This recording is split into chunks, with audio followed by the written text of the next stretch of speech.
After 8 years of military service and a medical discharge following an IED explosion, Maya had sought solitude. The nightmares still came most nights, vivid flashes of combat that left her drenched in sweat. Her grandmother's cabin, nestled deep in the pines, was meant to be her sanctuary, a place to heal away from the well-meaning but painful questions from civilians who could never understand what she'd seen. She hadn't expected company, especially not the kind with 4 paws and eyes that would change everything. The howling wind masked the sound at first, a desperate scratching at the cabin door, barely audible through the blizzard's fury. Former Army Ranger Captain Maya Winters reached for the knife she kept beside her bed, her scarred hand steady despite the adrenaline surging through her veins. Maya approached the cabin door, listening intently. The scratching had grown weaker, more sporadic. Whatever was out there was losing strength. Taking a deep breath, she flipped on the porch light and cracked open the door, knife positioned defensively. The sight that greeted her wasn't what she'd expected. Collapsed in a growing pool of crimson against the pristine snow lay a husky, its fur matted with blood and ice.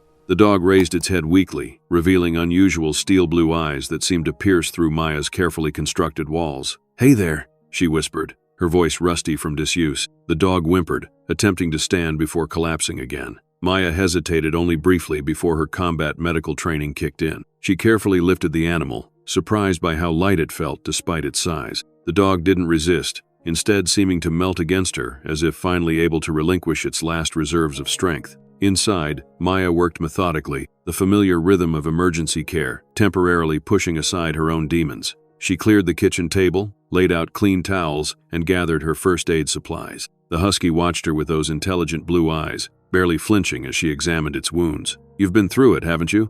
Maya murmured, gently parting blood-soaked fur. What she found made her jaw clench. The dog had clearly been attacked by another animal. Deep puncture wounds suggested a larger predator, perhaps a wolf or mountain lion. But there were other injuries that sent a chill down Maya's spine. Perfectly straight cuts, almost surgical, and what appeared to be burns. These weren't from nature. These were inflicted by human hands. "Who did this to you?" she whispered, meeting the dog's gaze. She noticed a worn leather collar, nearly hidden by matted fur. Carefully cleaning away the blood, she made out a single word etched into a small metal tag. "Ghost." "Ghost," she repeated, and the dog's ears twitched slightly. "Fitting name. You appeared like one in this storm." Maya continued cleaning and treating the wounds, applying antibiotics and bandaging what she could. Throughout the process, Ghost remained unnaturally still, as if understanding that Maya was helping. As night deepened, Maya made a comfortable bed for Ghost near the fireplace, using old blankets. She brought water and softened some beef jerky in warm water, the only suitable food she had on hand. The husky accepted the offering cautiously before exhaustion claimed him, his eyes finally closing as the fire cast dancing shadows across the cabin walls. Maya settled into the armchair nearby, unwilling to leave the injured animal alone. "Whatever you're running from," she told the sleeping dog, "you're safe now." The irony wasn't lost on her. She'd come to this isolated cabin to run from her own demons, and now found herself providing sanctuary to another wounded soul. Sleep came in fitful bursts for Maya that night. Each time she woke, her eyes immediately sought Ghost. Around midnight, she noticed the dog had shifted position, facing the window that looked out toward the dense forest. Even in sleep, his ears twitched at sounds Maya couldn't hear, and occasionally a low whine escaped him. By dawn, the storm had intensified. Maya stoked the fire and checked Ghost's bandages. The dog seemed marginally stronger, accepting water and more food, but his attention remained fixated on the window. When Maya drew near, Ghost's tail thumped weakly against the floor, a gesture of trust that touched something long dormant within her. "Going to check the perimeter," Maya told him, falling into military jargon without thinking. She bundled up against the cold and made a quick circuit around the cabin, looking for tracks or signs of whatever might have attacked Ghost. The fresh snow had obliterated any evidence, a white blanket concealing whatever secrets lay beneath. Back inside, she found Ghost had managed to stand, though his legs trembled with the effort. He limped to the window again, pawing at the glass and whining. "There's nothing out there but snow and trees," Maya told him, but Ghost's agitation only increased, his claws scratching against the window frame as he attempted to communicate something beyond Maya's understanding. Throughout the day, the pattern continued. Ghost would rest, then gather his strength to stand at the window, always facing the same direction, deeper into the forest beyond the cleared property line. By evening, Maya couldn't ignore it any longer. Something had happened to this dog in those woods, something that left both physical and psychological scars. "I know about those," she said quietly, sitting beside Ghost and gently stroking his fur. "The kind of wounds that don't show on the surface." That night, Maya dreamed of explosions and gunfire, of the faces of soldiers she couldn't save. She woke gasping, sweat-soaked despite the cabin's chill, to find Ghost standing beside her bed, his cold nose pressed against her hand. The dog's presence anchored her to reality, drawing her back from the edge of panic. "Thanks," she whispered, and Ghost settled on the floor beside her bed, his watchful gaze aimed at the door as if standing guard. The blizzard raged for another day, trapping them in the cabin together. Maya attempted to contact local authorities about the injured dog, but found her phone had no service, and her satellite phone's battery was dead. She'd forgotten to charge it since arriving, having wanted to disconnect from the world entirely. Ghost's strength returned gradually. By the third day, he was able to walk around the cabin without trembling, though he favored his right side where the deepest wounds were still healing. His behavior, however, grew increasingly urgent. The pawing at the window became more insistent, accompanied by soft barks that seemed deliberately restrained, as if he feared being too loud. "What is it, boy?" Maya asked, kneeling beside the agitated animal. "What's out there that has you so worked up?" Ghost turned to look at her, and Maya could have sworn there was an almost human intelligence in those blue eyes. He limped to the door, then looked back at her expectantly. "You want to go out? In this?" She gestured to the window, where the storm had finally begun to ease, though the snow still fell steadily. Ghost barked once, decisively. Maya hesitated. She'd come to the cabin to be alone, to avoid complications and connections. Yet in just 3 days, this wounded animal had somehow breached her defenses. There was something in those eyes she recognized. Determination, purpose, even through pain. It was the same look she'd seen in soldiers who pushed through injuries to complete their mission, to save their comrades. "All right," she said finally, "but we're doing this my way." Maya packed a small backpack with emergency supplies. First aid kit, protein bars, water, flashlight, matches in a waterproof container. She changed into thermal layers and waterproof pants, laced up her insulated boots, and strapped on a hunting knife. After a moment's consideration, she took her hunting rifle from the locked cabinet, checked it methodically, and slung it over her shoulder. Whatever had injured Ghost might still be out there. "Ready?" she asked, and Ghost stood at attention by the door, his posture suddenly alert despite his injuries. As Maya opened the door, the cold air rushed in, but Ghost didn't hesitate. He stepped out into the snow and immediately headed toward the tree line, looking back to ensure Maya followed. "I must be crazy," Maya muttered, securing the cabin before following the determined husky into the silent, snow-draped forest. The forest enveloped them in hushed stillness, the fresh snow dampening every sound except the crunch of Maya's boots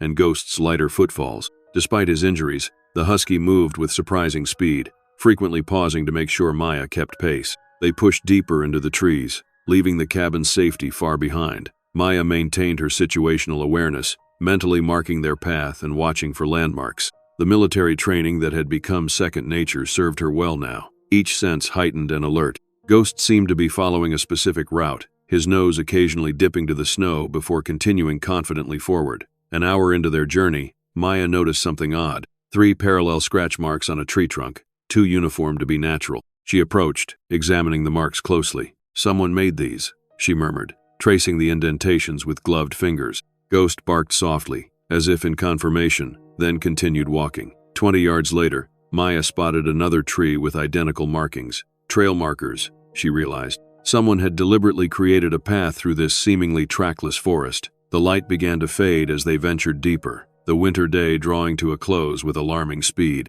Maya checked her watch. They'd been walking for nearly 2 hours, and the temperature was dropping rapidly. "Ghost, we need to head back soon," she called. The dog paused, looking at her with what seemed like frustration before continuing even more urgently. "Hey," Maya quickened her pace to catch up. "Whatever you're leading me to, it might have to wait until tomorrow. It'll be dark soon." And she stopped abruptly as they crested a small rise. Beyond the next stand of pines, thin wisps of smoke rose into the gray sky. Ghost barked, tail wagging for the first time since Maya had found him, and increased his pace toward the smoke. Maya followed more cautiously now, her hand resting on the rifle strap. The smoke suggested a cabin or campsite. Someone else was out here in this remote stretch of wilderness. As they drew closer, the trees thinned, revealing a small clearing. In the center stood a dilapidated cabin, almost invisible under snow and overgrowth. If not for the smoke curling from the stone chimney, Maya might have mistaken it for abandoned. Ghost's entire demeanor had changed. His ears were forward, tail wagging tentatively,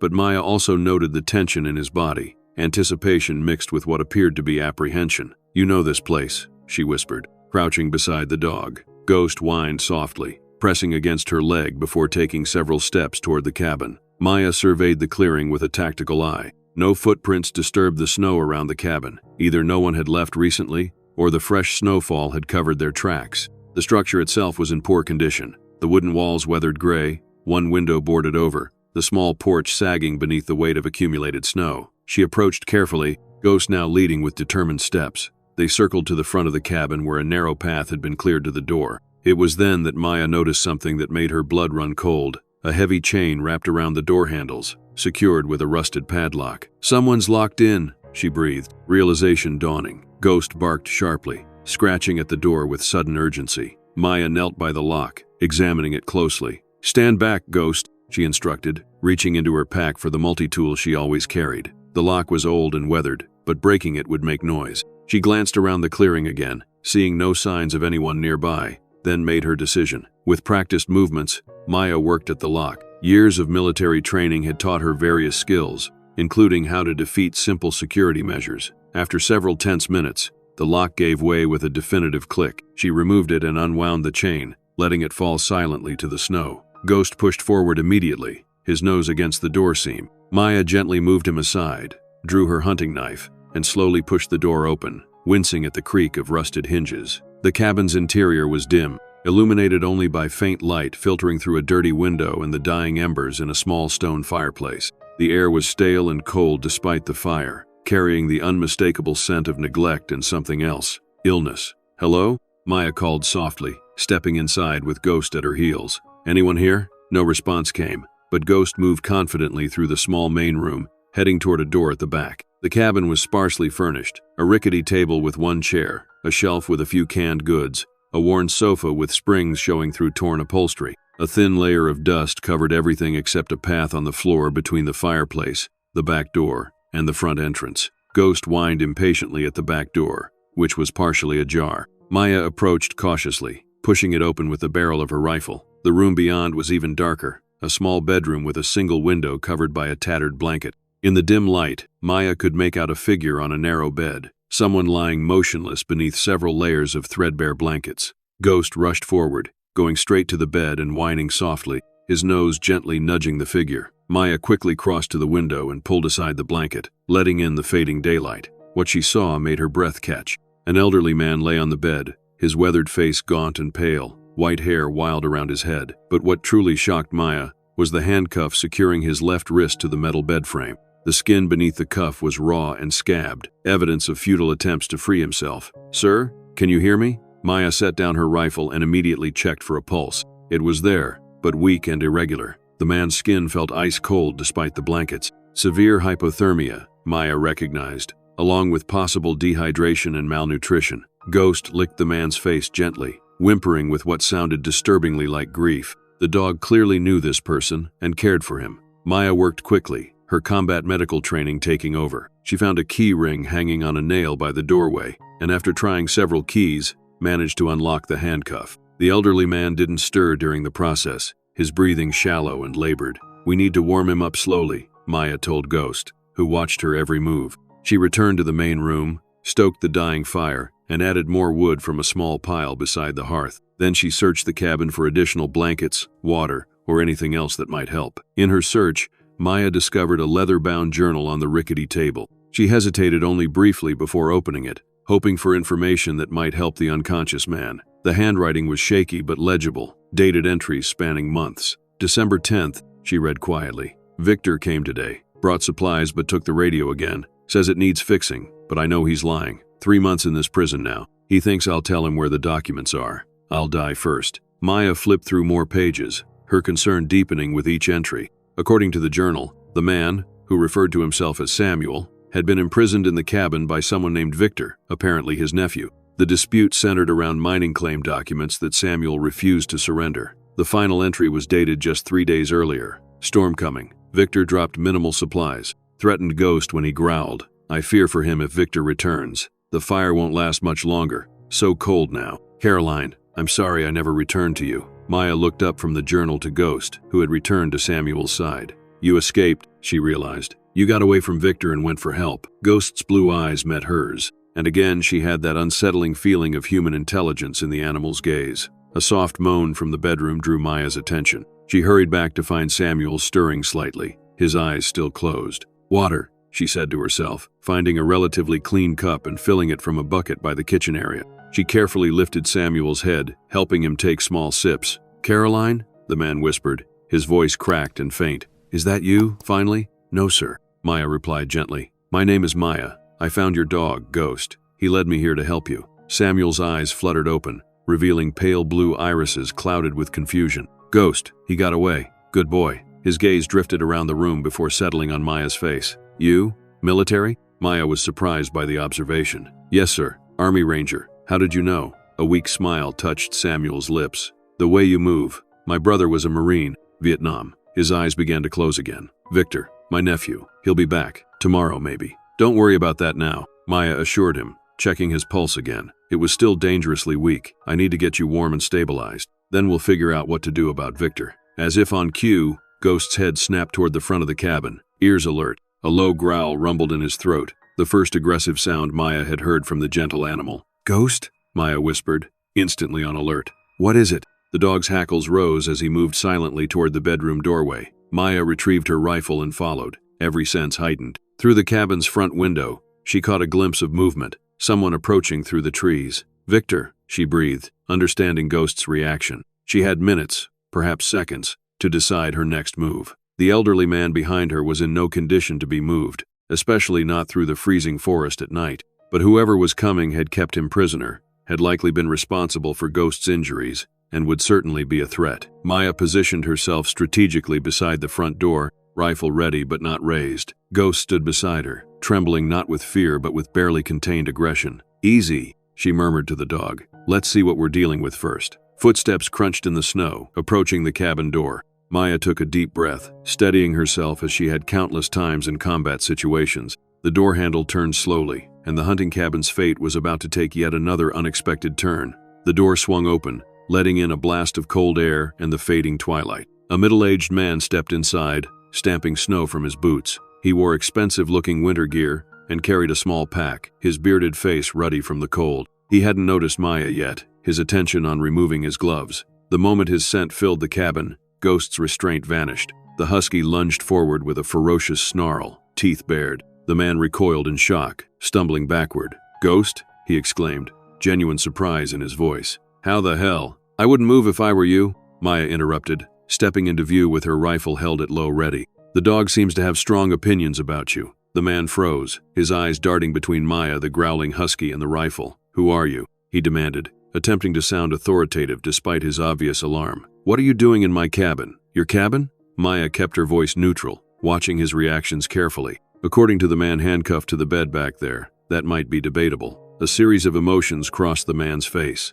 Surprise, calculation, then a mask of concern. "My uncle?" he asked, his tone shifting to worry. "You found him? Thank God, I've been so worried. He wandered off during the last storm. He has dementia, gets confused easily." Maya didn't lower her rifle. Dementia patients don't usually need to be handcuffed to their beds. The man, Victor, she presumed, sighed heavily, as if dealing with a misunderstanding. "Look, I don't know what he's told you, but my uncle has episodes. He becomes violent, might hurt himself. The restraint is for his own safety." Ghost's growling intensified, taking a step toward Victor, who edged back toward the door. "Call off your dog," Victor said, a hint of fear breaking through his composed facade. "He's not my dog," Maya replied calmly. "He's your uncle's dog, from what I gather, and he seems to have a pretty clear memory of how he got those injuries." Victor's eyes narrowed slightly. "I don't know what you're talking about. The cuts and burns on Ghost weren't from wildlife," Maya said, her finger resting alongside the rifle's trigger guard, not on the trigger itself.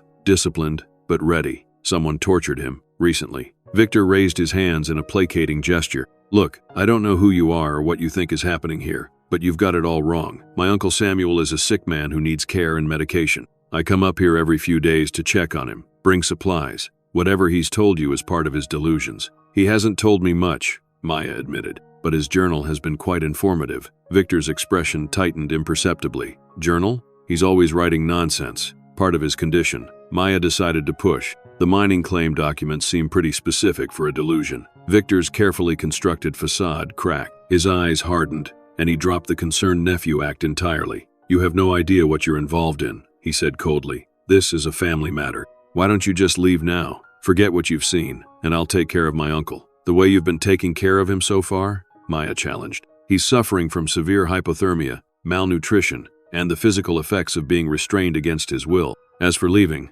that's not happening. Victor's hand moved slowly toward his jacket pocket. I really think you should reconsider. Maya raised her rifle slightly, a clear warning. Don't. But Victor was already pulling a pistol from his pocket. Maya reacted instantly, her military training taking over. She surged forward, using the rifle barrel to knock his arm upward as the pistol discharged, the bullet splintering the cabin's wooden ceiling. In the same fluid motion, she drove her shoulder into his chest, slamming him against the door frame. Ghost leapt into action, clamping his jaws around Victor's wrist. The man cried out in pain, dropping the pistol. Maya kicked it across the floor, then used her rifle as a barrier, pressing the barrel horizontally against Victor's throat to pin him to the wall. Ghost, enough, she commanded, and surprisingly, the dog released his grip, though he remained vigilantly at Maya's side, hackles raised. You've just made a terrible mistake, Victor spat, blood dripping from the puncture wounds in his wrist. I don't think so, Maya replied coolly. Now, here's what's going to happen. You're going to sit down and explain exactly what's going on here,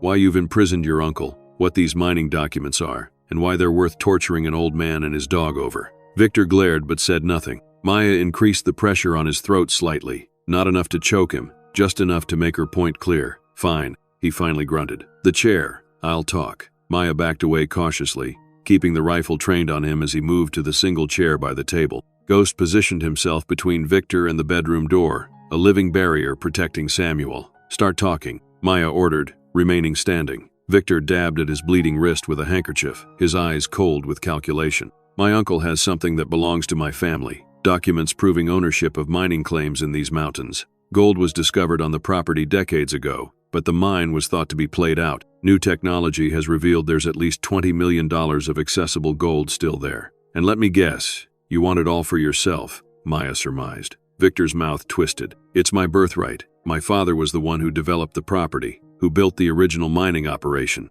Samuel was just a silent partner who contributed nothing but initial capital. So kidnap and torture seemed like reasonable negotiation tactics. Maya's disgust was evident. You don't understand how stubborn he is, Victor snapped. All he had to do was sign over his interest or tell me where he hid the original claim documents. The legal copies were destroyed in a courthouse fire years ago. Without the originals, the claim reverts to the state. With them, the mineral rights are worth millions. And that justifies what you did to him? To his dog? Maya questioned incredulously. Victor's expression darkened. That mutt attacked me when I first brought Samuel here. I defended myself. He glanced at Ghost with undisguised hatred. Thought I'd dealt with him permanently. Should have finished the job. Ghost growled in response, and Maya felt a surge of protective anger. You're admitting to kidnapping, assault, animal abuse, imprisonment, and now attempted murder, she said, nodding toward the pistol on the floor. That's quite a confession. A malicious smile spread across Victor's face. And who exactly are you going to tell? We're miles from anywhere.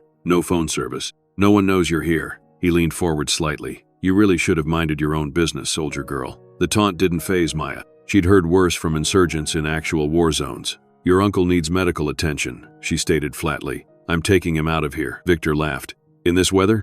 At night? The old man wouldn't survive an hour. Face it, you're stuck here until the storm passes completely. And that gives us plenty of time to come to an understanding. A weak voice called from the bedroom. Maya? She didn't take her eyes off Victor. I'm here, Samuel. Everything's under control. Don't trust him. The old man's voice quavered. The documents. He can't find them. Victor stood suddenly. Where are they, you stubborn old fool? He shouted toward the bedroom. Maya immediately raised her rifle again. Sit down. Instead, Victor lunged for something on the shelf beside him. A kerosene lantern. Last chance, he snarled, holding the lantern aloft. Let me talk to my uncle alone, or I burn this place to the ground with all of us in it. You're bluffing, Maya said, but uncertainty crept in. The man's eyes held the desperate gleam of someone with nothing to lose. Try me, Victor challenged, producing a lighter from his pocket. What happened next unfolded in seconds. Victor flicked the lighter, and Maya moved to disarm him. Ghost launched himself at Victor's legs, throwing off his balance.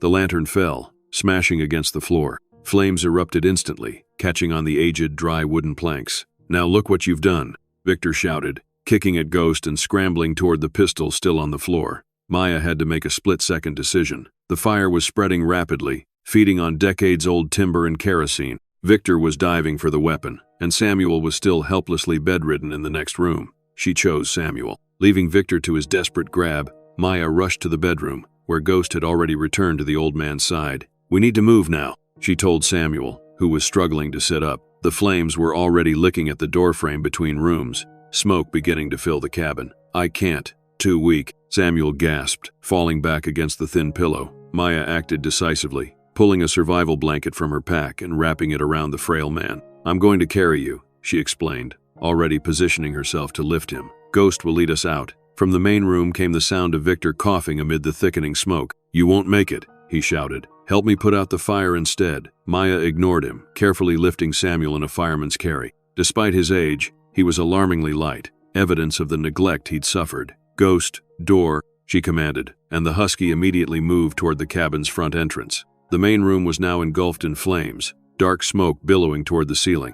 Through the haze, Maya could see Victor frantically trying to beat back the fire with his jacket, the pistol apparently forgotten in his panic. "The documents," Samuel suddenly cried, his voice stronger than before. "In my boot. Left boot." Maya didn't have time to process this. She moved as quickly as she could toward the exit, following Ghost through the smoke. The heat was intense, singeing her eyebrows and burning her lungs with each breath. They burst through the door into the blessed cold of the winter night, Maya staggering slightly under Samuel's weight. Ghost led them several yards from the cabin before Maya gently set Samuel down in the snow, making sure the survival blanket protected him from the freezing ground. A crash from the cabin drew their attention. Part of the roof had collapsed inward, sending a shower of sparks into the night sky. The entire structure was now consumed by flames, illuminating the clearing with hellish orange light. "Victor," Samuel whispered, his eyes fixed on the burning cabin. As if in answer, a figure stumbled from the doorway, clothes smoldering. Victor fell to his knees in the snow,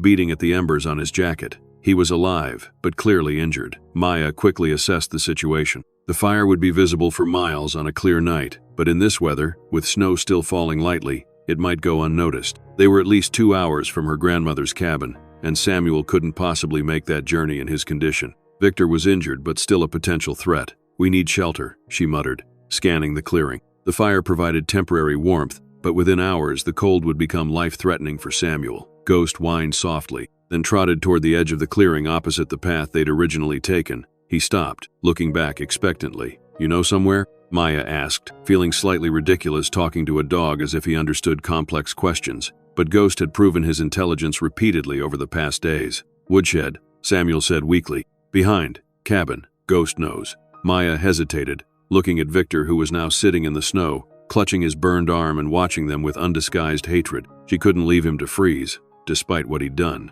but she couldn't trust him either. A solution presented itself in the form of handcuffs, the very ones that had recently imprisoned Samuel. Maya had placed them in her pocket after freeing the old man. "Don't move," she ordered Victor, retrieving her rifle from where she'd set it in the snow. She approached cautiously, weapon raised. "You can't leave me here," Victor said through gritted teeth, his earlier bravado replaced by pain and fear. "I'm not going to," Maya replied, producing the handcuffs. "But I'm not taking chances either." Hands behind that tree. Victor looked like he might resist, but another glance at the rifle changed his mind. He awkwardly positioned himself with his back to a young pine, placing his hands behind it. Maya secured him quickly, checking that the cuffs weren't tight enough to cut off circulation but were secure enough to prevent escape. "Fitting, isn't it?" she remarked coldly. "Now you know how your uncle felt." Returning to Samuel, she carefully lifted him again. "Ghost, lead the way." The husky trotted confidently along the edge of the clearing, following what appeared to be a faint path nearly hidden by undergrowth. About 50 yards from the burning cabin stood a small structure, a rough-hewn woodshed with stone foundation and timber walls. It wasn't much, but it would provide crucial shelter from the elements. Inside, the space was cramped, but dry. Stacked firewood lined one wall, and old tools hung from pegs. Maya cleared a space on the earthen floor, laid down her emergency blanket, and gently placed Samuel upon it. Ghost immediately curled up beside the elderly man, providing additional warmth. "I need to check on Victor and gather whatever supplies I can salvage," Maya explained, ensuring Samuel was as comfortable as possible. "Will you be okay for a few minutes?" Samuel nodded weakly, his hand resting on Ghost's fur. "Been waiting months for rescue," he whispered with the ghost of a smile. "Can wait a few more minutes." Maya returned to the clearing where the cabin was now fully engulfed, collapsing in on itself as she watched. The heat was intense, even from a distance. Victor remained handcuffed to the tree, shivering violently in the cold. "You need to get me out of here," he called when he spotted her. "I need medical attention." Maya approached, assessing his condition clinically. The burns on his arm appeared painful but not life-threatening. His jacket was singed but still provided some protection from the elements. "You'll live until morning," she said flatly. "Unlike your uncle, who nearly died from your neglect." "You don't understand," Victor began, but Maya cut him off. "I understand perfectly. You were willing to torture and kill for money. There's nothing more to discuss." She returned to her pack, which she'd left near Samuel when confronting Victor. From it, she retrieved a foil emergency blanket, which she reluctantly draped over Victor's shoulders as best she could with him restrained. "Once it's light, I'll hike back to my cabin and bring help," she informed him. "Until then, consider this time to reflect on your choices." Victor's eyes narrowed. "This isn't over," he threatened, though the effect was somewhat diminished by his chattering teeth. Maya didn't bother responding. She collected her pack and rifle, then made her way back to the woodshed where Samuel and Ghost waited. The small space had already warmed slightly from their combined body heat. Maya added her own emergency supplies, a small portable heating pad designed for field medical use, activated by bending a metal disc inside. "This will help," she told Samuel, placing it near his core. "Not much, but better than nothing. Thank you," the old man whispered, his eyes clearer than before. "You saved my life, both our lives." He patted Ghost's head weakly. Maya busied herself making the space as comfortable as possible, laying out her spare clothes as additional insulation beneath them. "You said earlier something about documents in your boot," she asked, remembering his words as they fled the fire. Samuel nodded. "Left boot, inside lining." He gestured weakly toward his feet, which were covered in worn leather boots, cracked with age. Maya carefully removed the indicated boot. The interior lining had been skillfully sliced and resealed. She gently worked her fingers into the opening and felt something. Papers, thin and folded tightly. Carefully extracting them, she found several yellow documents with official seals and signatures. "The original mining claims," Samuel confirmed, watching her face. "Victor was right about one thing. They're worth millions, but not to him." He coughed, the effort clearly taxing his strength. "Half the claim belonged to my partner, Caroline Winter." The name struck Maya like a physical blow. "Winter? My grandmother's name was Caroline Winter." Samuel's pale eyes widened, suddenly more alert. "Caroline? Your grandmother?" He struggled to sit up slightly, staring at Maya's face with new intensity. "The eyes. You have her eyes." Maya sat back, stunned by the implication. "My grandmother owned the cabin where I found Ghost, about 2 hours' hike from here. She died last year." Samuel sank back, a mixture of grief and wonder on his weathered face. "I never knew. All these years, I never knew what happened to her." Ghost whined softly, sensing the emotional shift in the small shelter. Maya's mind raced, trying to process this unexpected connection. "The mining claim," she said slowly. "It was jointly owned by you and my grandmother?" Samuel nodded. "We were young, in love." His voice took on a distant quality, lost in memories. "I went to Vietnam in '68, was reported killed in action, but I was actually captured. By the time I came home in '73, Caroline was gone. I searched, but..." He trailed off, his strength fading. "Rest now," Maya urged, seeing how the conversation had drained him. "We can talk more when you're stronger." But Samuel gripped her hand with surprising strength. "The documents," he insisted. "Half that claim belongs to Caroline, to her heirs, to you, I suppose." Victor knew that. He wanted it all for himself. The pieces fell into place for Maya. Victor's desperate actions, the imprisonment, everything made a terrible kind of sense. The mining claim was tremendously valuable, and with both original owners now elderly or deceased, he had seen an opportunity to take everything. "That's why he kept you isolated," she realized. "Not just to force you to reveal the documents, but to prevent you from ever finding my grandmother or her heirs." Samuel nodded, his eyes closing with exhaustion. 50 years lost," he murmured. "Too late now." Maya didn't respond. She tucked the precious documents securely in her inside pocket, then settled against the woodshed wall, rifle across her lap. Ghost rested his head on Samuel's chest, the animal's rhythmic breathing seemingly synchronized with the old man's. Outside, the night deepened. The cabin fire had begun to die down, leaving the forest in darkness broken only by the faint glow of embers. Maya knew they faced a dangerous situation, an injured elderly man in potentially critical condition, a hostile prisoner, and a long journey back to safety once daylight came. Yet amid these concerns, her mind kept returning to the astonishing revelation. This man had loved her grandmother, had been separated by war and circumstance, had never stopped looking. It was like something from a novel, yet the evidence was literally in her pocket. As Samuel slept fitfully beside her, Maya recalled her grandmother, a strong, independent woman who had lived alone in her mountain cabin for as long as Maya could remember. She had never spoken much about her past, had never remarried. Had she spent all those decades believing Samuel dead in Vietnam? The thought brought an unexpected tightness to Maya's throat. Ghost shifted position, moving to lay his head on Maya's lap as if sensing her emotional turmoil. She stroked his fur absently, grateful for the simple comfort of another living being.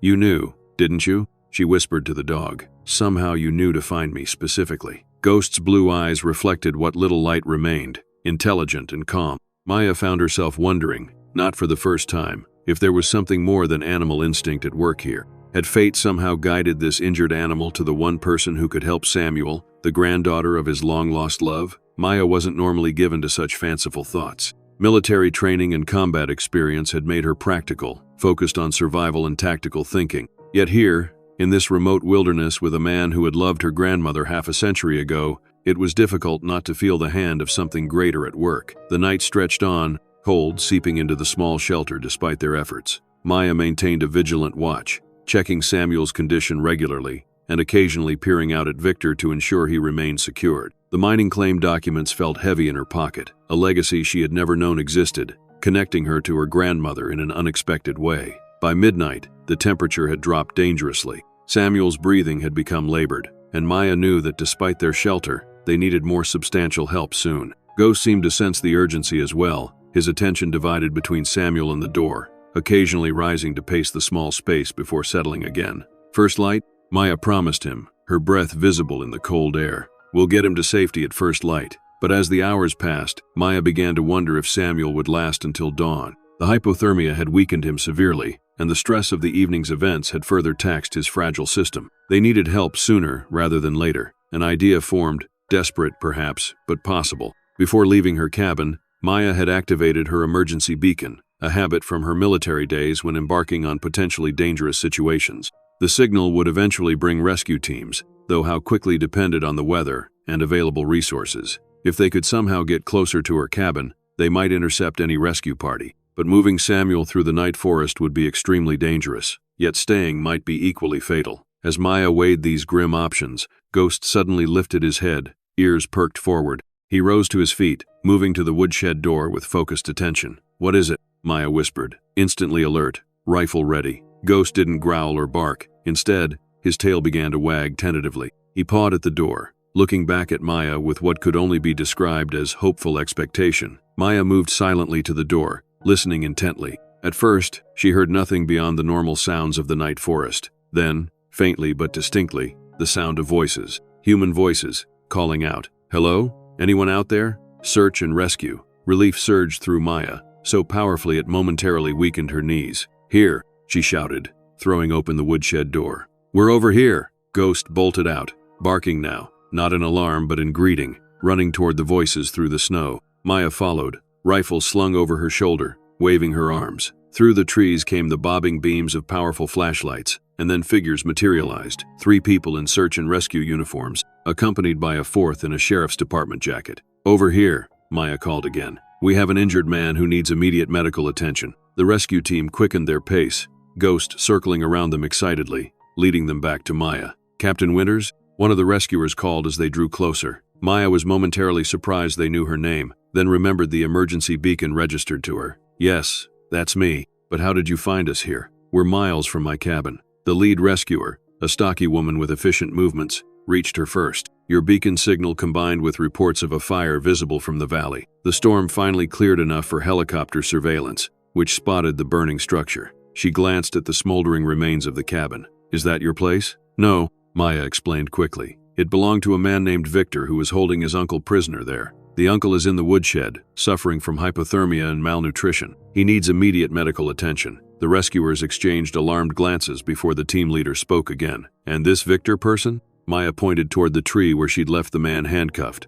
"Secured over there. He has some burns on his arm, but nothing life-threatening." The sheriff's deputy immediately headed in that direction while 2 of the rescue team members followed Maya to the woodshed, medical packs at the ready. The 3rd rescuer, a young man with a radio, began coordinating with their base. "We've located Captain Winters plus 2 additional individuals, one requiring urgent medical attention. Requesting medevac if weather permits. Otherwise, we'll need a sled extraction team." Inside the woodshed, the rescue team worked swiftly and professionally, assessing Samuel's condition. Ghost hovered anxiously nearby, watching every movement with attentive eyes. Severe hypothermia, signs of malnutrition and dehydration, possible pneumonia developing, the team leader reported, wrapping Samuel in specialized thermal blankets and starting an IV. "We need to move him ASAP." Outside, Maya could hear the deputy's raised voice as he apparently dealt with a combative Victor. She left Samuel in the capable hands of the medical team and stepped out to check on the situation. The sheriff's deputy had freed Victor from the tree but now had him handcuffed with official restraints,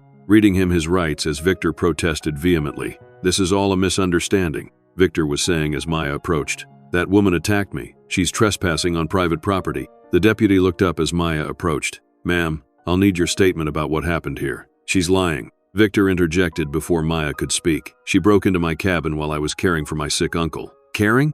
Maya couldn't contain her disbelief. "You had him handcuffed to a bed in a freezing cabin. You nearly killed him." The deputy held up a hand to quiet them both. "Let's sort this out properly. For now, sir, you're being detained while we investigate." He turned to Maya. "Can you tell me briefly what you witnessed?" Maya gave a concise summary. Finding Ghost injured, following him to the cabin, discovering Samuel imprisoned, and the subsequent confrontation with Victor that led to the fire. "There are also documents that explain Victor's motive," she added, touching her pocket where the mining claim papers rested. "Samuel was being held prisoner because he wouldn't reveal their location." The deputy nodded. "We'll get formal statements later. For now, our priority is getting everyone to safety." From behind them came the distant but unmistakable sound of helicopter rotors. The rescue team leader emerged from the woodshed, supporting her radio operator who appeared to be limping. "Sprained ankle on uneven ground," she explained. "But the good news is the medevac is incoming. Weather's cleared enough for a pickup." Victor's face contorted with fury. "This is absurd. I demand to speak with my lawyer." "You'll get your phone call once we're back in town," the deputy assured him flatly. "For now, you're coming with us." The helicopter grew louder, and ghost lights appeared in the clearing where the cabin had stood. The rescue team quickly prepared Samuel for transport, transferring him to a proper stretcher. Ghost refused to leave his side, pressing against the stretcher whenever the rescue workers would allow it. "Is that dog injured too?" the team leader asked, noticing Ghost's still healing wounds. "Yes," Maya confirmed. "Victor is responsible for that as well." The deputy made a note, adding animal cruelty to what was clearly becoming a substantial list of charges. The helicopter appeared above them, powerful searchlights illuminating the clearing as it descended carefully, rotors whipping the snow into a temporary blizzard. Two flight medics jumped out as soon as the skids touched ground, rushing toward Samuel with practiced urgency. "Critical transport ready for the elderly male," the team leader informed them. "The prisoner can follow in the ground extraction if the bird can't take everyone." One of the flight medics nodded, helping transfer Samuel to their specialized stretcher. "We can take one additional, the dog's owner," he shouted over the rotor noise, gesturing to Ghost, who was becoming increasingly agitated as strangers handled Samuel. Maya looked at Ghost, then at the deputy who was securing Victor. A split-second decision. "The dog belongs with Samuel," she shouted back. "I'll come too if there's room to keep him calm." The medic gave a thumbs up, and Maya found herself being ushered toward the helicopter alongside Samuel's stretcher. Ghost followed without hesitation, seemingly understanding that they were helping, not separating him from Samuel. "We'll take the prisoner and meet you at Pinecrest Regional," the deputy called to Maya as she boarded. "And we'll need those documents secured as evidence." Maya nodded, holding Ghost close as they settled into the helicopter. The noise was deafening, but the husky remained surprisingly calm, pressed against Maya's leg while keeping his eyes fixed on Samuel's unconscious form. The rotors increased their tempo, and the helicopter lifted smoothly into the night sky. Through the window, Maya watched the clearing shrink below them. The charred remains of the cabin, the tiny woodshed that had provided crucial shelter, the rescue team and deputy escorting a sullen Victor toward what must have been their ground vehicles at the forest's edge. The flight medics worked efficiently on Samuel during the short flight, monitoring his vitals and administering treatment. One of them asked Maya questions about his condition, how long he'd been exposed to the cold, what treatment she'd already provided. "You did good work stabilizing him," the medic commented. "Military medical training?" Maya nodded. "Army Ranger, 2 tours in Afghanistan." The medic gave an appreciative nod. "It shows. Your interventions probably saved his life." Ghost whined softly, and Maya stroked his fur reassuringly. "We both did," she told the medic, glancing down at the husky. "Ghost is the real hero here." The helicopter journey took less than 20 minutes, a distance that would have been hours of dangerous trekking on foot. As they descended toward the lights of Pinecrest Regional Medical Center, Maya felt the adrenaline that had sustained her finally beginning to ebb. In its place came a bone-deep exhaustion, along with a swirl of questions about everything she'd learned: her grandmother and Samuel, the mining claim, the half-century of separation caused by war and circumstance. It seemed impossible, yet the evidence was undeniable. The helicopter landed on the hospital's rooftop pad, and a medical team rushed out to meet them. Samuel was quickly transferred to a gurney and whisked inside, the flight medics rattling off his condition and treatment to the hospital staff. Maya followed, Ghost at her heels, until a hospital administrator stopped her at the entrance to the emergency treatment area. "I'm sorry, but dogs aren't permitted past this point," the woman explained apologetically. "And are you family of the patient?" Maya hesitated. Was she family? In some strange way, perhaps she was. "It's complicated," she admitted, "but this dog belongs to him, and I'm the only person here who knows the full situation." The administrator looked at Ghost, who was sitting calmly but watching the doors through which Samuel had disappeared with obvious concern. "There's a family waiting room just down that hallway," she finally said. "You can wait there, and I'll see about getting you updates. The dog can stay with you as long as he's controlled." "Thank you," Maya said simply, too tired to argue for more. The waiting room was empty at this late hour. Maya sank into a chair, Ghost settling at her feet with a deep sigh. For the first time in hours, she allowed herself to properly feel the exhaustion, the cold that had seeped into her bones, and the emotional weight of everything that had transpired. She must have dozed off because she startled awake when Ghost suddenly stood, his tail wagging. A doctor in surgical scrubs was approaching, clipboard in hand. "Ms. Winters?" he asked, consulting his notes. "You came in with Samuel Edwards?" Maya nodded, quickly standing. "How is he?" "Stable, but in serious condition," the doctor replied. "Hypothermia, pneumonia developing in both lungs, malnutrition, and some infected abrasions from restraints." His expression turned grim. "The sheriff's deputy mentioned possible imprisonment and abuse?" "Yes," Maya confirmed. "His nephew held him captive in a remote cabin for months, trying to force him to reveal the location of valuable documents." The doctor shook his head in disbelief. "Well, he's receiving treatment now. We've got him warming slowly, antibiotics for the pneumonia, and fluids for dehydration. He's asleep, but he was briefly conscious and asked about someone named Ghost." At the sound of his name, Ghost's ears perked up. Maya smiled slightly. "This is Ghost. He belongs to Samuel. He escaped somehow and found me, led me back to rescue Samuel." The doctor looked at the husky with newfound respect. "Remarkable animal." He hesitated, then added, "Mr. Edwards also mentioned Caroline Winter. He seemed quite emotional about it." Maya took a deep breath. "Caroline Winter was my grandmother. Apparently, she and Samuel were involved before he went to Vietnam. He was reported killed in action but was actually a POW. By the time he returned years later, she was gone." The doctor's expression softened. "A sad story, but perhaps some closure now, even if your grandmother has passed." Maya nodded, thinking of the documents in her pocket, the physical proof of a connection that had endured a half-century of separation. "When can I see him?" she asked. "He'll be in ICU for at least 24 hours, the doctor explained. "Visiting is restricted to family, but under the circumstances." He glanced down at Ghost, who was watching him intently. "I think we can make an exception tomorrow morning, once he's more stable. For now, you should get some rest yourself." As if on cue, the hospital doors slid open, and the sheriff's deputy entered, accompanied by a uniformed sheriff. They spotted Maya and approached. "Captain Winters," the deputy greeted her. "This is Sheriff Taylor. We'd like to get your official statement about tonight's events when you're ready." Maya straightened, pushing aside her exhaustion. "Of course." The sheriff, an older man with a weathered face and shrewd eyes, nodded respectfully. "We've secured the suspect, Victor Edwards. He's being treated for his burns under guard, then he'll be formally charged. The initial charges include kidnapping, false imprisonment, animal cruelty, assault, and attempted murder based on your account and the evidence at the scene. There are also the mining claim documents," Maya remembered, reaching into her pocket. "Samuel said these were what Victor was after. They prove ownership of valuable mineral rights." She handed the yellowed papers to the sheriff, who examined them briefly before placing them in an evidence bag. "We'll have these authenticated. They could establish motive." He looked at Maya appraisingly. "You mentioned your grandmother was Caroline Winter, one of the names on these documents?" Maya nodded. "Yes, I just learned about the connection tonight. Samuel and my grandmother apparently owned the claim jointly before he went to Vietnam in 1968. The sheriff's eyebrows rose. "Sam Edwards. I thought the name sounded familiar. There was quite a story about him back in the day. Declared dead in Vietnam, then turned up alive years later. By then, his fiancée had left town." He shook his head. "Small world." "Fiancée?" Maya repeated, the word landing like a physical impact. "They were engaged?" The sheriff nodded. "If it's the same, Sam Edwards. Town history before my time, but my father was sheriff back then. He used to tell the story." Another piece of the puzzle fell into place. Not just a romance, but an engagement, broken by the cruelty of war and mistaken death notifications. Maya thought again of her grandmother, living alone all those years in her cabin, never speaking of this part of her past. "Captain Winters," the sheriff said, bringing her back to the present, "we can take your statement tomorrow after you've rested. You look dead on your feet, if you don't mind my saying." Maya managed a tired smile. Thank you. I am pretty exhausted. Do you have a place to stay in town?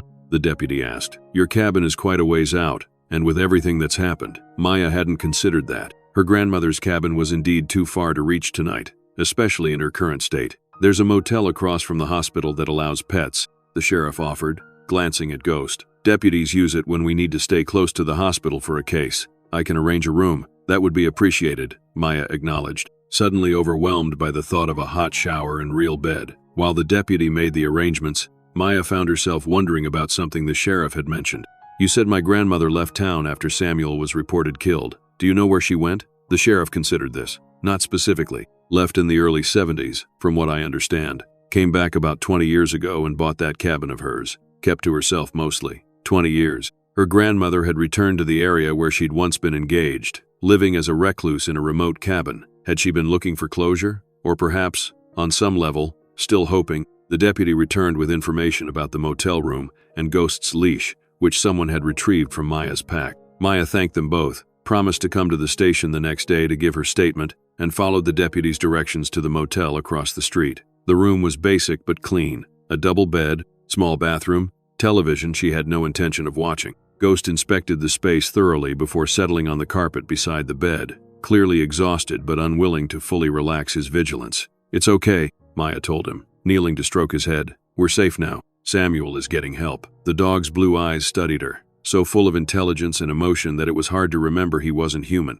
Maya had never been particularly sentimental about animals before, but Ghost had broken through barriers she'd thought impenetrable. After a hot shower that washed away the smoke, sweat, and woodland grime, Maya collapsed onto the bed. Despite her physical exhaustion, her mind continued to race with everything she'd learned. Samuel and her grandmother, the mining claim, the lost decades. Ghost eventually jumped up beside her, curling against her side. The warmth and steady presence of the animal provided unexpected comfort, and Maya found herself telling him what she was thinking, as if he could understand. I wonder if she ever knew he survived, she murmured, scratching behind Ghost's ears. Or if she died still believing he was lost in Vietnam. Ghost sighed deeply, resting his head on her arm. My tough, independent grandmother was actually engaged once, had a whole life planned. Maya stared at the ceiling. Then war took it all away. An unexpected parallel struck her.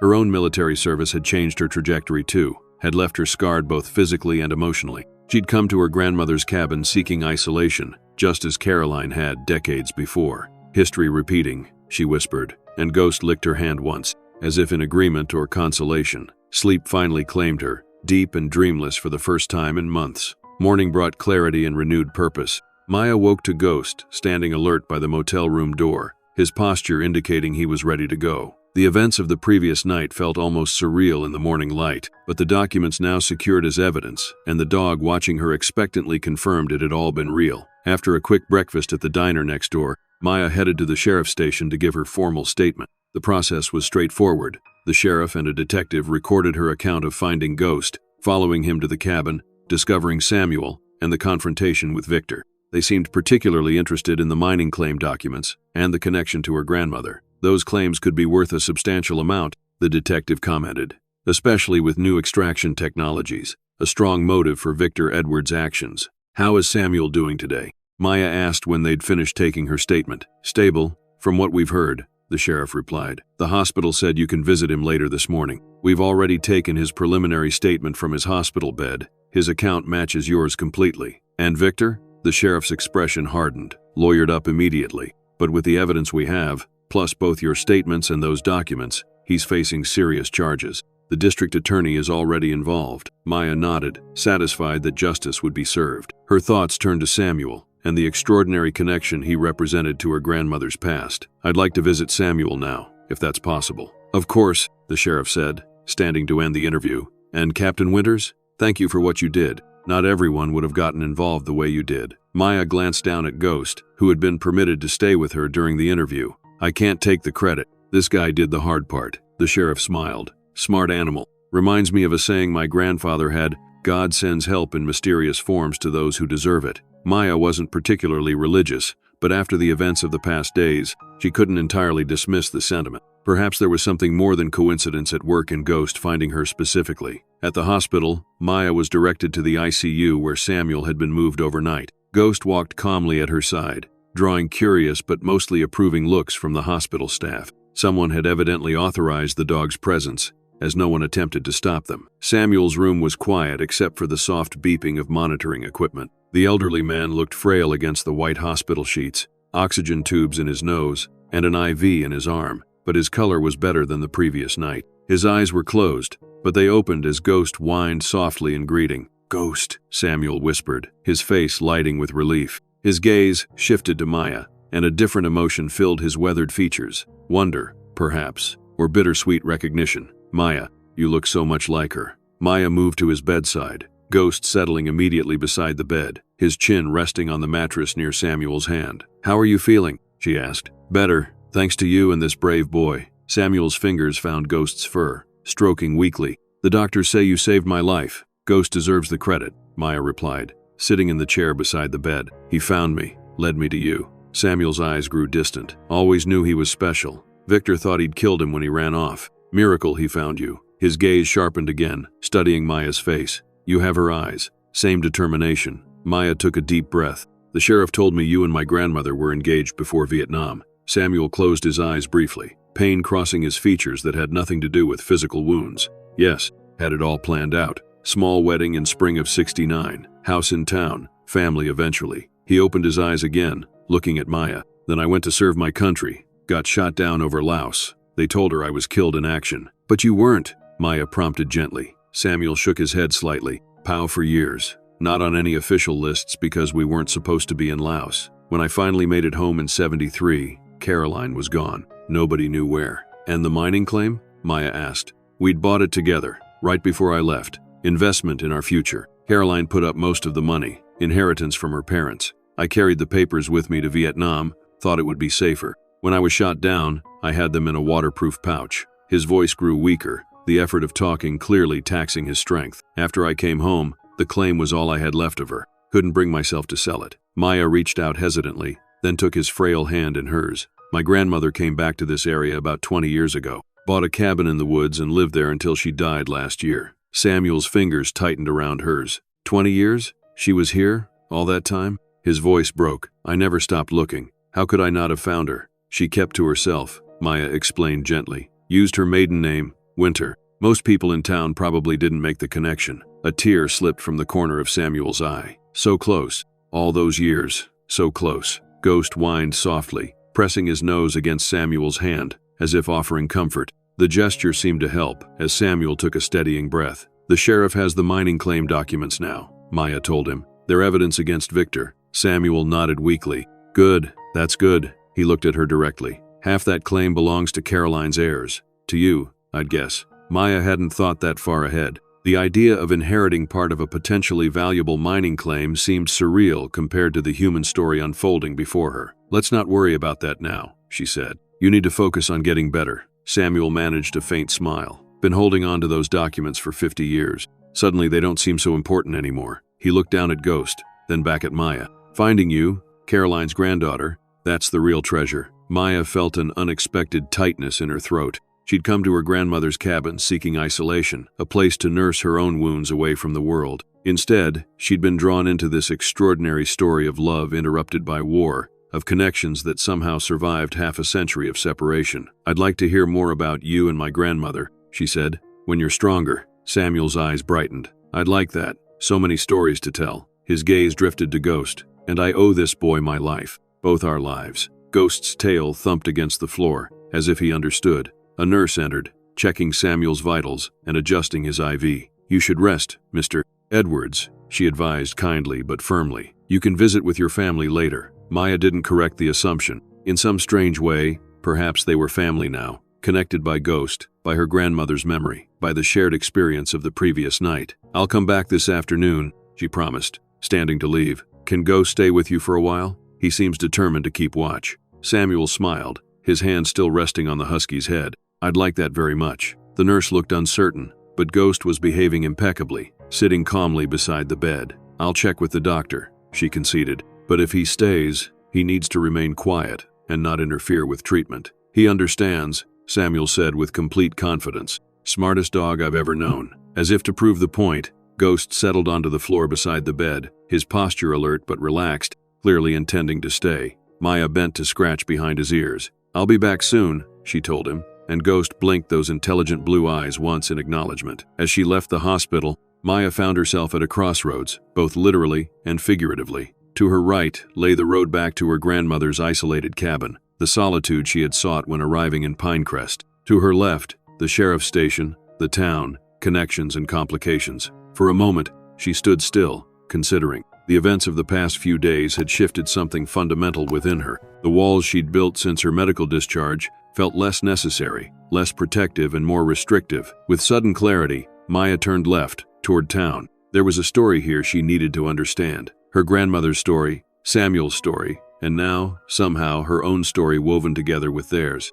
And there was Ghost, who had found her for reasons she still didn't fully comprehend. Isolation could wait. For now, there were connections to explore, bridges to build rather than walls. As she walked toward town, Maya felt lighter than she had in months, perhaps years. The winter sun broke through the clouds, illuminating the snow-covered mountains surrounding Pinecrest, no longer a prison of solitude but a landscape of possibility. 3 weeks passed in a blur of activity. Samuel's health improved steadily under proper medical care, though his age and the ordeal he had endured meant recovery would be slow. Maya visited daily, often bringing books or simply sitting beside his bed, listening to stories of her grandmother's youth, and the love they had shared before war tore them apart. Ghost divided his time between them, keeping faithful watch at Samuel's hospital bedside during visiting hours, then returning to Maya's grandmother's cabin each night. The husky's wounds had healed completely, revealing a handsome animal with unusual markings and those distinctive steel blue eyes that seemed to see more than any dog should. Victor remained in custody,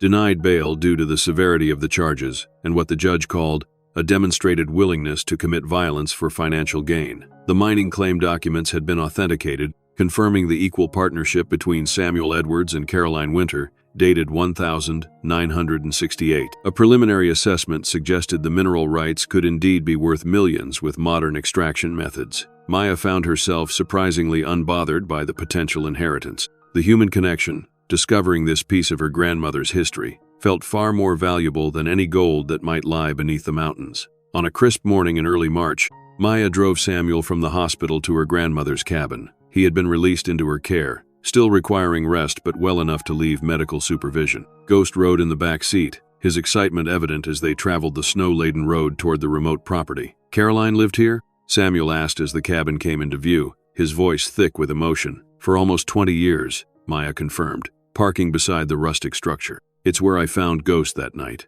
Samuel turned to look at the husky in the back seat. Remarkable. Of all the places he could have gone for help, Maya had thought the same thing many times over the past weeks. The coincidence seemed too perfect, too deliberate somehow. Ghost had somehow known to seek her specifically, had led her directly to Samuel, creating a connection that had remained severed for 50 years. She helped Samuel from the car, supporting him as they made their way to the cabin porch. Ghost bounded ahead, surprisingly energetic for an animal who had been so gravely injured such a short time ago. At the door he waited, looking back expectantly. "I've been staying here since I found it in my grandmother's will," Maya explained as she unlocked the door. "It needed some work, but it's comfortable." Samuel paused at the threshold, drawing a deep breath. "May I?" he asked, a gentleman from another era. "Of course," Maya replied, understanding his hesitation. This had been Caroline's space, her sanctuary. Entering it was a form of communion with her memory. Ghost led the way inside, immediately settling by the fireplace as if he'd lived there all his life. Maya helped Samuel to the comfortable armchair by the window,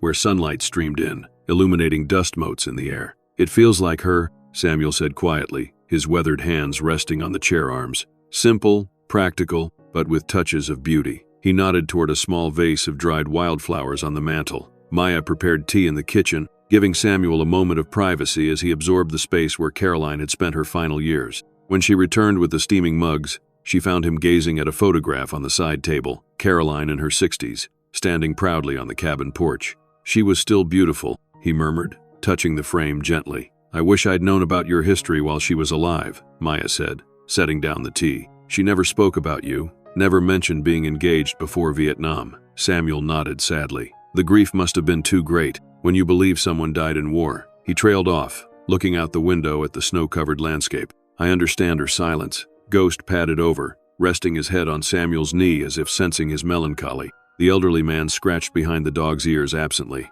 The sheriff mentioned something interesting yesterday, Maya said, changing the subject. They've been investigating Victor's finances as part of building their case. Apparently, he's been nearly bankrupt for years, desperate for money. That's what drove him to such extremes over the mining claim. Samuel sighed. Victor was always reckless with money. His father, my brother, was the same way. The idea that there might be gold for the taking must have seemed like his salvation. He shook his head. Greed is a powerful force. The DA says he'll likely face a significant prison sentence, especially given your age and the premeditated nature of his actions. I take no pleasure in that, Samuel said quietly. He's still my nephew despite what he did. I only wish he had asked for help instead of resorting to all that. Maya was struck by the compassion in his voice. After months of imprisonment, abuse, and nearly dying from neglect, Samuel still found room for empathy toward his captor. It spoke to a character forged in harder times, tempered by war and loss, yet still fundamentally decent. Ghost suddenly lifted his head,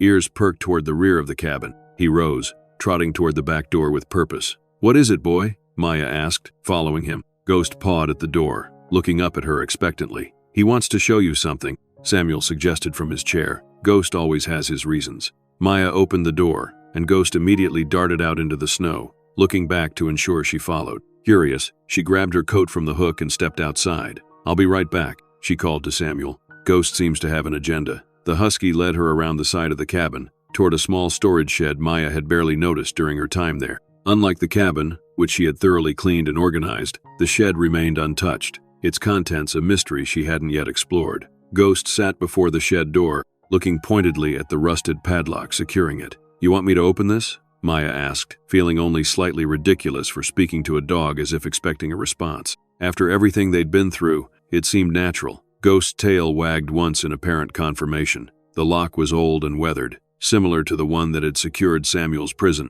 Maya found the small key ring her grandmother had left with the property deed, trying several before finding one that fit. The lock opened with a protesting creak, and the shed door swung inward. Inside, the small space was filled with cardboard boxes, old gardening equipment, and tools coated in dust. Ghost moved confidently to a specific box in the corner, pawing at it insistently. Maya knelt beside the box, brushing away cobwebs. Unlike the others, this one had personal, written in faded marker on its side. She opened it carefully, revealing stacks of old photographs, letters tied with faded ribbon, and small mementos. On top lay a small velvet box, the once rich fabric now faded and worn. With a sense of reverence, Maya opened it to find an engagement ring, a simple diamond solitaire set in gold, old-fashioned but timeless. She kept it, Maya whispered, understanding immediately what she had found. Ghost whined softly, nosing at the box as if encouraging her to look deeper. Beneath the ring box were photographs, Samuel and Caroline in their youth, smiling, happy, in love. Letters postmarked 1968 from Vietnam,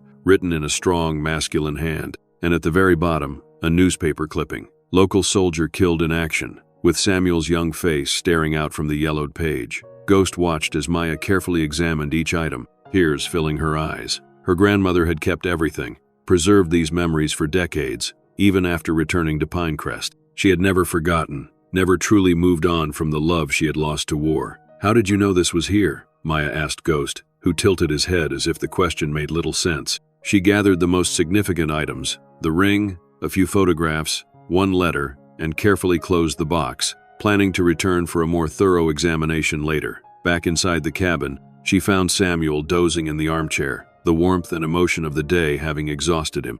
Maya quietly placed the items on the coffee table, then went to prepare lunch, leaving Ghost to his self-appointed duty of watching over the sleeping man. When Samuel woke an hour later, his gaze immediately fell on the objects Maya had retrieved. His hand trembled as he reached for the engagement ring. "She kept it," he echoed Maya's earlier words, voice breaking. "All these years, she never forgot you," Maya said gently, setting a bowl of soup beside him. "The shed is full of memories she preserved." Samuel opened the velvet box, staring at the ring that represented all they had planned, all they had lost. "I looked for her for years after I came home, hired private investigators, followed every lead. She seemed to have vanished. She changed her name back to Winter after you were reported killed," Maya explained. "Moved away, started fresh, at least on the surface, but she kept everything that reminded her of you." Ghost settled beside Samuel's chair, a comforting presence as the elderly man absorbed this bittersweet revelation. Maya gave him space to process, busying herself around the cabin. Eventually, Samuel spoke again. I came back to Pinecrest 15 years ago, after retiring. Thought maybe being close to where we'd been happy might bring some peace. He shook his head in wonder. We were here, in the same small town, all that time, never knowing. Life has strange patterns, Maya reflected, sitting across from him. I never expected to find a connection to my grandmother's past when I came here. I was just looking for solitude, a place to heal. Samuel studied her face. From your time in service? The sheriff mentioned you were injured. Maya nodded, her hand unconsciously touching the scar that ran along her jawline. IED in Afghanistan. 8 of us in the convoy. Only 3 survived. Medical discharge. PTSD. The usual story. No story of war is usual to the one who lived it, Samuel said quietly. I still dream of the prison camp sometimes, after 50 years. They sat in companionable silence, 2 soldiers from different wars, different eras, yet united by their experiences. Ghost moved between them, offering his solid presence to each in turn. What will you do now? Samuel finally asked. About the cabin? The mining claim? Everything? Maya had been considering this question for days. The cabin feels like home already, she admitted. I think I'll stay, at least for a while. As for the claim, legally, half belongs to me as my grandmother's heir. The other half is yours. At my age, what would I do with a gold mine? Samuel smiled wryly. I came back to Pinecrest to be close to memories. Found more than I ever expected. Maya hesitated, then voiced the idea that had been forming since Samuel's release from the hospital. There's plenty of room here. This cabin was meant for a family originally. You could stay, if you wanted to. Samuel looked surprised,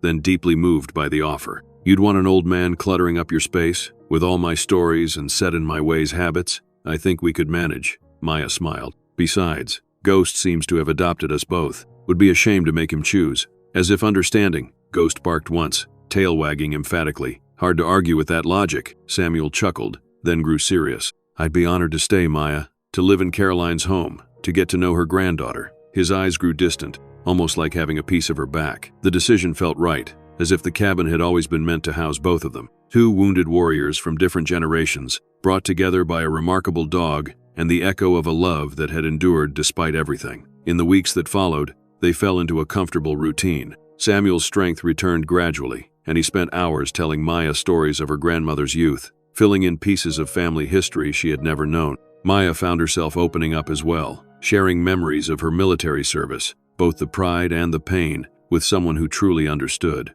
Ghost remained their constant companion, dividing his attention equally between them. The husky seemed to have appointed himself guardian of them both, alert to their needs, present in their moments of darkness. The mining claim was eventually settled without court involvement. Maya and Samuel agreed to lease the mineral rights to a responsible company with strict environmental protections in place. The resulting income would be more than either of them needed, and they decided together that a substantial portion would go to charities supporting veterans and rescue animals. Spring arrived in the mountains, melting the snow and revealing new growth beneath. Maya began renovating the cabin, fixing the roof, updating the plumbing, adding a ramp for Samuel's easier access. What had begun as a temporary refuge was transforming into a permanent home, a place of healing for both of them. One evening, as twilight painted the sky in purples and deep blues, they sat on the porch watching Ghost explore the newly thawed yard. Samuel held one of Caroline's photographs, his weathered finger tracing her young face. Sometimes I think Ghost was her way of bringing us together, he said softly. Too many coincidences otherwise. Him finding you specifically, leading you to me, knowing about the shed where she kept our memories. Maya had had similar thoughts, though her military training had conditioned her to look for rational explanations. You think my grandmother somehow arranged this? From beyond? Samuel smiled. I think love leaves an imprint on the world. Caroline and I never had our chance in life. Perhaps the universe found a way to balance that, through you. Ghost trotted back to the porch, settling between their chairs as if claiming his rightful place in their unlikely family unit. Whatever brought us here, Maya said, reaching down to stroke the husky's fur. I'm grateful for it. I came to this cabin looking for isolation, a place to lick my wounds in private. Instead, I found connections I never expected. We both did, Samuel agreed, his hand joining hers on Ghost's head. 2 old soldiers and 1 extraordinary dog, brought together by fate or fortune or whatever you want to call it. That night, for the first time since her medical discharge, Maya slept through the night without nightmares, without waking in cold sweat from memories of exploding metal and screaming comrades. Ghost lay at the foot of her bed, his steady presence an anchor in the darkness. In the guest room that was now Samuel's, The elderly veteran slept with a photograph of Caroline on his nightstand and her engagement ring beside it. His dreams, for once, were not of prison camps or lost decades, but of a future he had never anticipated. Peaceful days in the home of the woman he had loved, in the company of her granddaughter, and a dog who had somehow found them both when they needed it most. The cabin, once a place of isolation, had become filled with healing, connection, and new purpose. And as the mountain spring blossomed around them, so too did the possibility that sometimes life offers second chances in the most unexpected forms, even when they arrive 50 years later, with 4 paws and knowing blue eyes. If Maya and Ghost's journey touched your heart, consider supporting your local animal rescue or veterans organization. Heroes come in many forms, and sometimes the most profound healing happens when we reach out to others, human or animal, who need us most.